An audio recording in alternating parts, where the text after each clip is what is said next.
In Israel, my eyes were graced by the most ancient and spiritually enriching environment on earth, the Holy Land.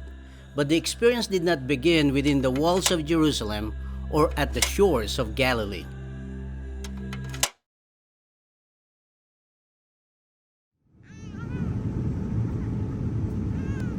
After a long and sleepless flight and a long bus ride, I finally arrived at the hotel in Tiberias where, the following morning, I rested on the balcony of which overlooked the Sea of Galilee. Reporting to you live by the Sea of Galilee here in Israel. On board the boat, our worship songs rang into the air and traveled across the rippling waters.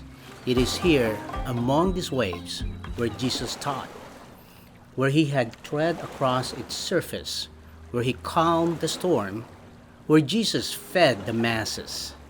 It was later in Capernaum, the center of Jesus' ministry, where he had left Nazareth, where he did countless miracles, signs and wonders, and in a mountain where he had read the Beatitudes. We visited the Garden of Gethsemane, where Jesus prayed before he was arrested.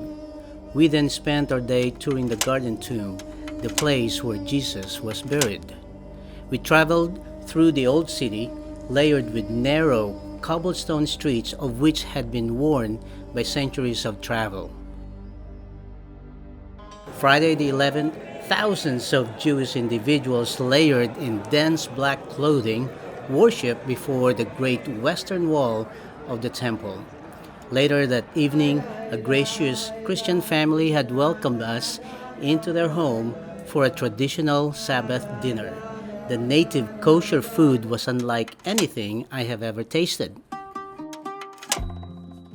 In Bethlehem, the birthplace of Jesus, we met with a pastor of a persecuted church where he told us about the dangers and blessings of ministry life in a place governed by hostile Palestinian Authority. That same day, we were blessed with the opportunity to soak in the Dead Sea. What you have heard is true. No one cannot sink within its dense salty waters. We had the opportunity to trek up the uneven stairs of the southern wall and touch the mountainous walls made of large boulders. At the Gaza Strip, under the rule of Hamas, the Palestinian Islamic Resistance Movement, we listened to the stories of a former military operative who had lived next to the border. Listening to his tales filled me with an overwhelming spirit of admiration as I imagined the lives of these heroes who live in faith in the face of daily persecution and danger. Our final night was well spent in Tel Aviv. Next, we witnessed the famous aqueduct, the largest harbor in Israel, and the palace of Herod in Caesarea.